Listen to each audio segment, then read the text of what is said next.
Welcome to the business track. We have two more tracks before afternoon tea. So this one is presented by Caspar, who comes from the Netherlands. He used to be CEO of Media City, one of the biggest Magento agency in the Netherlands, which is one of the biggest markets for Magento. And he's seen it all, and especially all the pain points of integrating modules and all the rich ecosystem into merchant Magento websites. Thank you. This is my clicker. I can go to the next slide with this one. Yeah, nice.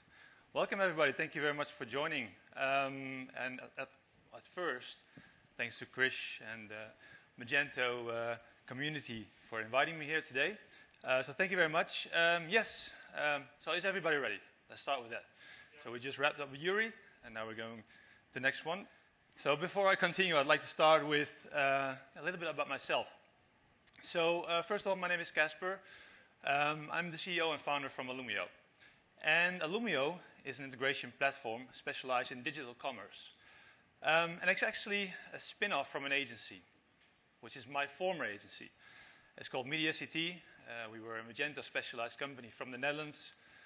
We were with around 55 highly skilled developers doing like complex integrations, Magento development. We served around 30 companies that were high growth. So you have to imagine that when we started with Magento back in 2008, 2009 somewhat, our customers were growing from 1 million a year to 40, 250, and so on. And that the ecosystem grew so fast. It was like an amazing, exciting time. And who was at the talk of Yuri, like 5 minutes ago? So Yuri was talking about loss of revenue. And one of the biggest pain points we always had was integrating Magento with different systems. And when the ecosystem was actually developing, our clients, they were needing a multitude of integrations. So it started with ERP, like SAP or NetSuite or whatever. Back in the days, it was usually some on-prem system. And then, you got these PIM systems, WMS, data sources, etc. And insufficiently working integrations is it's a big loss of revenue and a pain point, like a stress point. So during that time, we developed a standard solution for integrating. But it was built into Magento 1. So basically, when time passed by, Magento 2 came around, and we needed to rethink how we're going to get into the next era. And today, I want to talk about how that changed my life and how that also impacted our new business, Alumio, but also what we see in general. So because I used to be in the agency world and talking to my clients in my industry bubble. And when I moved out, starting this product company, delivering a platform to automate business processes, connecting with ERP systems, and so on, I also got new impressions and a new vision on how the market is actually developing. So today I wanted to simply share my vision, a part of my vision, a little bit of inspiration, hopefully, and to see maybe I can plant a little seed and maybe companies, agencies can do something interesting with that. So if you look at the companies that we are working with Alumio, they have become way more technically advanced. So around 4 years ago, I always needed to tell people, why would you need an integration platform? Companies were, I want an integration with SAP, and I tried to pitch them the concept of an integration platform. And they were like, well, you just can't connect both systems, right? Well, why do I need something in between? But nowadays, if you look at the current companies, they're actually, they have experience with growing their e-commerce business. They know the pain of not working and insufficiently working integrations. They know the pain of not having alerting, etc., or monitoring, or actually ownership of their integrations. So they're actively coming to us. And they're asking me, I want an integration platform. I want to work with an agency. but I will also want to have ownership of my integrations. And that is exactly the thing that is happening, but also I expect some things to happen in the future, and I would like to tell you more about that. So if you look at the past, agencies were at the center of the heart of their clients. E-commerce has grew so fast, and digital commerce digital transformation has moved so fast that customers, the end users, the merchants, they were just swamped by business. They did not have any proper IT knowledge, and IT was not part of the DNA of a company. They were leveraging knowledge of an agency. They were profiting from the business. They were growing their business. So basically the merchants, the customers, they fully relied on the agencies, and the agencies made decisions, of course, to help their customers the best as possible. But the customers were not always aware about, back then, clients didn't know what a direct integration was, or if you modify the core of Magento, companies didn't know. And you can't blame them. The agencies were actually experiencing, learning from all of that new technology that came around. But then, over time, and looking at the present, companies are basically re-platforming. So they grew I don't know how many revenue. They have highly competent IT team, and also the organization gets more IT skilled. And what we see right now, what I see right now, is that also companies are leveraging way more consultancy than before. 5 to 10 years ago, there were no proper IT consultancy companies. There were some, but if you wanted a consultant, you end up with an accountant. And the actual future, in my opinion, goes more towards companies becoming technology driven. So not only an IT team or a marketing team or an e-commerce team, but actually IT knowledge spread out throughout the entire organization. And when companies become more technology advanced and they're leveraging highly skilled IT consultants, they want to be more in the driver's seat of their next steps. And they're leveraging agencies or their services to actually do specific things that they want to do. So that does change the scenery for the future. And part of that is about recompose. So you all know the term composable. You probably have heard it a number of times today. And I'm not going to tell anything about composable technology. I'm not a programmer. Actually, I do understand the concept, of course. The thing is, I want to tell you more about composable thinking.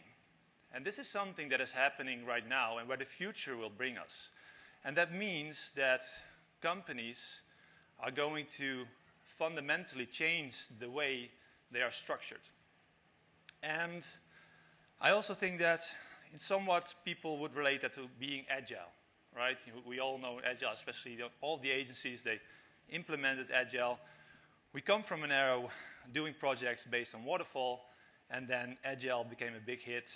And in my opinion, agile has served us all very well, but it's now another fixed way of doing business. And actually, implementing composable thinking within the clients, the merchant, the companies by itself, will actually also require agencies to think differently in the future. And basically what I mean with that is that the market is changing, the world is changing, digitalizing gets more faster, continuously speeds up, right? So it will not slow down at any time. So companies in their DNA will become focused on technologies. And for agencies, that actually means that they should not only use composable technology, but also become composable organizations as well. And that means that they have to rethink how they are running projects.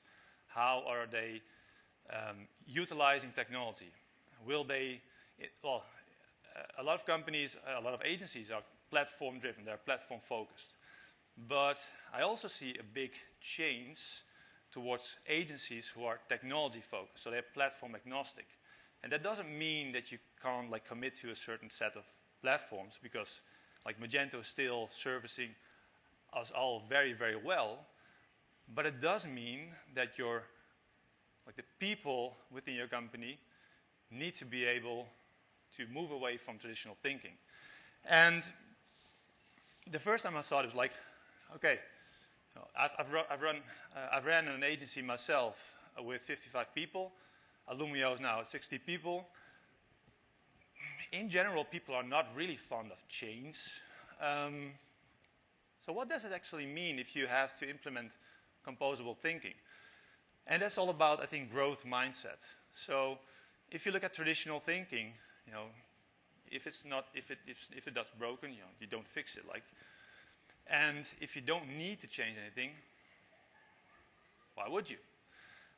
The fact is that the world and the digitalization of the world is not going to slow down. It's actually going to speed up.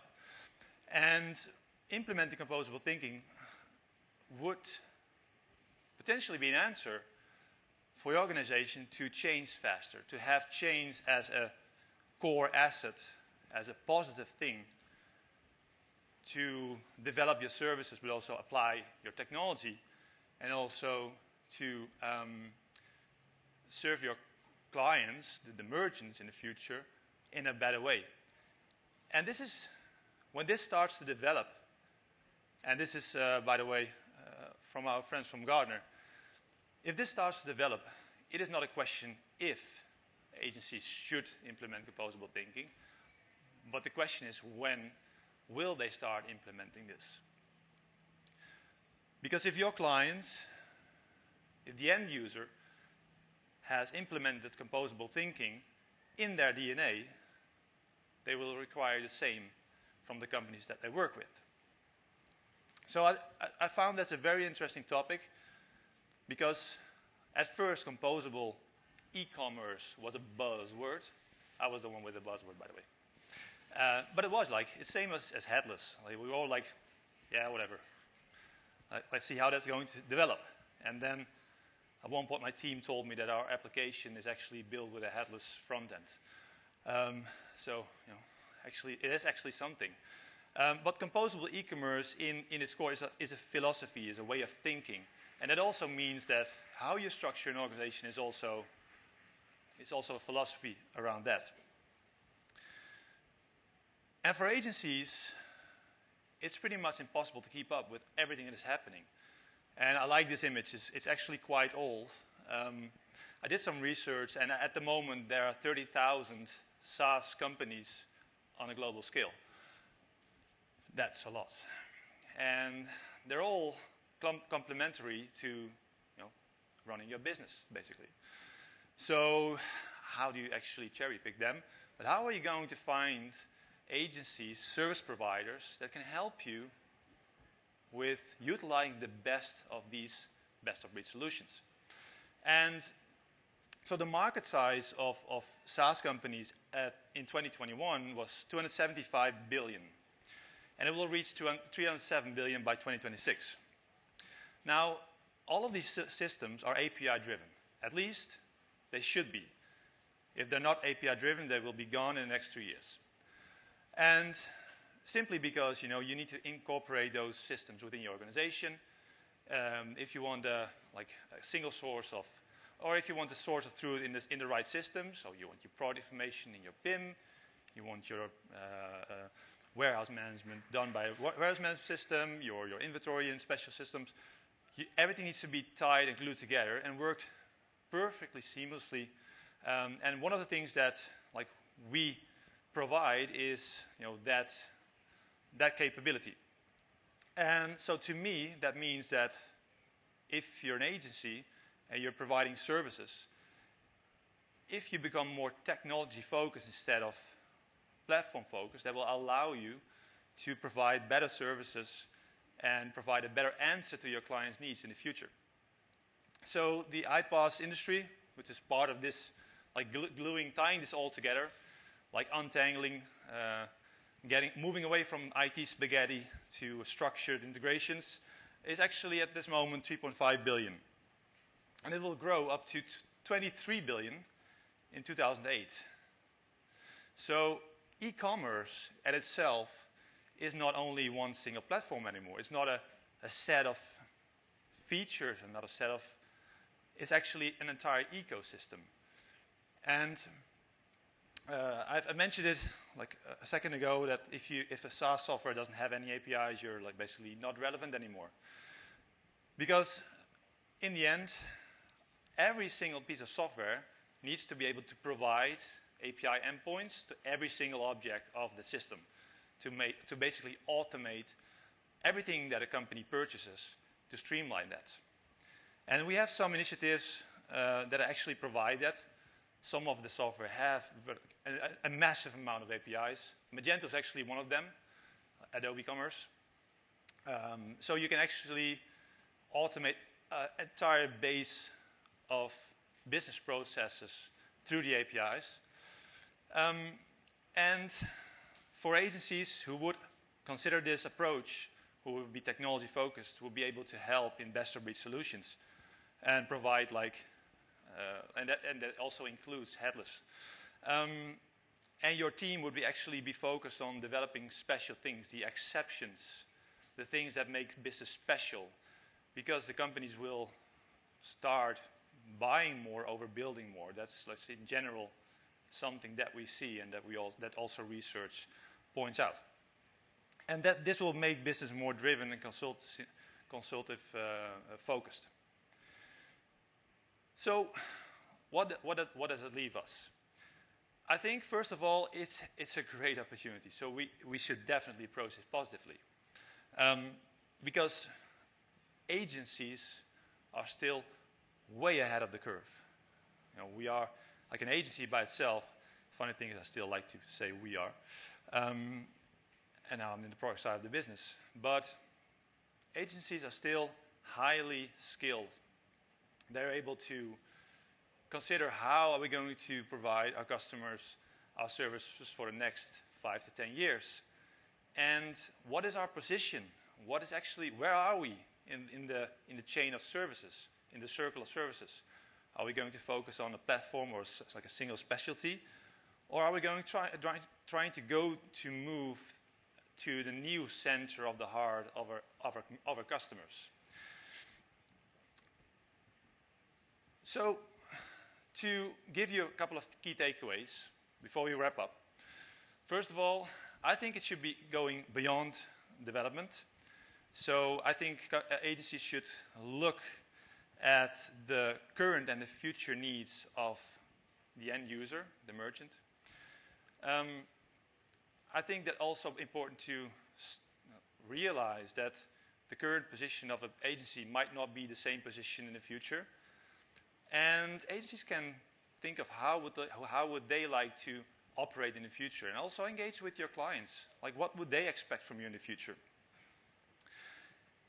And it's very tempting to educate yourself on in-depth industry knowledge. So when I was the leader of our agency, I was usually focused on everything around agile, other like organizational frameworks that could match our IT agency.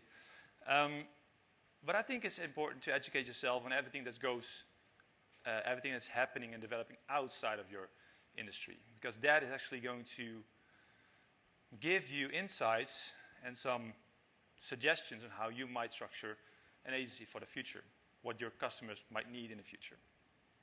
And we see a lot of agencies expanding towards data, towards artificial intelligence, machine learning. How can we be at the center of the heart of our clients?